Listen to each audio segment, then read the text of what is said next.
What are colloidal minerals? Well, that's a good question, and I presume the reason you're here is because you want to know a little bit more about what colloidal minerals are and what they can do. Well, colloidal minerals are minerals that have been sourced from a bed that has processed vegetable matter. So the vegetable matter has been composted, and what you're left with is like this grainy, like a dirt-like substance. It's also called fulvic acid. It may have some humic acid type characteristics, but essentially the good stuff that you want out of this stuff, whether you call it fulvic or humic or whatever, is the minerals, and specifically the ones that are hard to get in your diet, the rare earth minerals, the ones that we're not getting these days because our farming methods just, nitrogen, potassium, magnesium, plants can survive on 9 things. So the key is with colloidal minerals is that they contain around 75 to 80 different earth minerals. If you look at a periodic table, there's over 100 different substances on there. Well, 75 to 80 of these substances on the periodic table, you will find them in colloidal minerals. Some of them are a lot rarer than others. Magnesium, for example, we use right through our bodies, hundreds of enzymatic reactions. You can't live without it. Quite abundant. Whereas you've got some of these rare earth ones like neodymium and praseodymium and all these amazing rare earth minerals that are really, really rare. Gold would be classified as a rare earth mineral, platinum, but yet these things are used in microscopic amounts by our bodies. It's not part of the medical literature. It's not part of the medical understanding of our, in our modern medicine world, and it is one of the reasons why we have such a poor result in the Western world on health.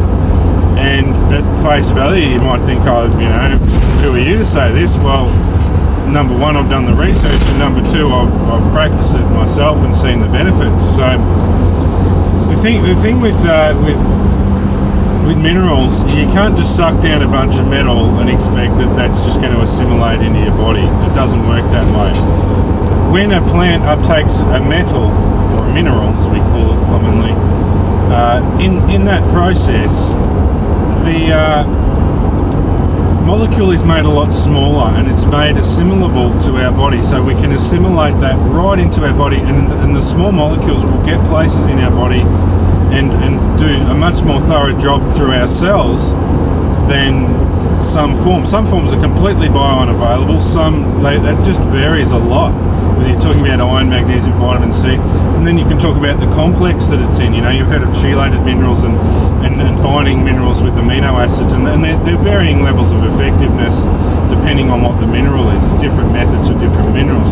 One surefire way to get your minerals and get them in the appropriate charge so that your body can absorb them, you want that charge to be correct, otherwise that won't be drawn into the body effectively, is to have your colloidal mineral from your plant source, colloidal minerals, and you get them in a bottle, and they're awesome. Okay, now there's heaps of different guys making them.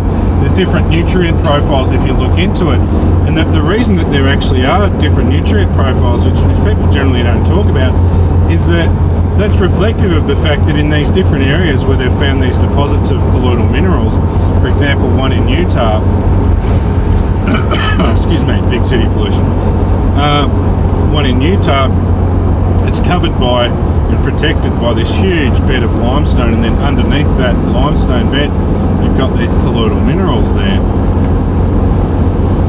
That's going to have a different profile to a different bed located somewhere else, and the reason is that different plants uptake different minerals. Like when you say that you've got like spinach and it's high in iron, it's because the spinach, its DNA tells it uptake iron. This is what I need. I'm going to take it up from the soil so it absorbs it. And it's the same thing has happened with these colloidal minerals and these rare earth minerals, is that they've absorbed these nutrients, and they have ended up in the plants. And as the plants have just been dumped en masse under these deposits, under the sandstone or whatever's on top protecting it, or if it's just, in some cases, just miles and miles, kilometres and kilometres of stuff,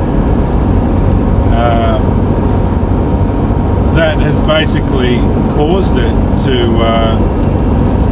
go into this form that we can then extract and put into these liquid forms. And they suspends in liquid. It's really quite something, and it's because of the electrical charge that it has, and on the basis of the fact that it's been uptaken by the plant. These minerals have been uptaken by ancient plants. It's really quite something when you really sit and think about it. Uptaken by ancient plants, and now we have access to this stuff. So if there's just one thing you do to improve your health, it's get into your colloidal minerals, get into them daily, and feel the difference, because you really will.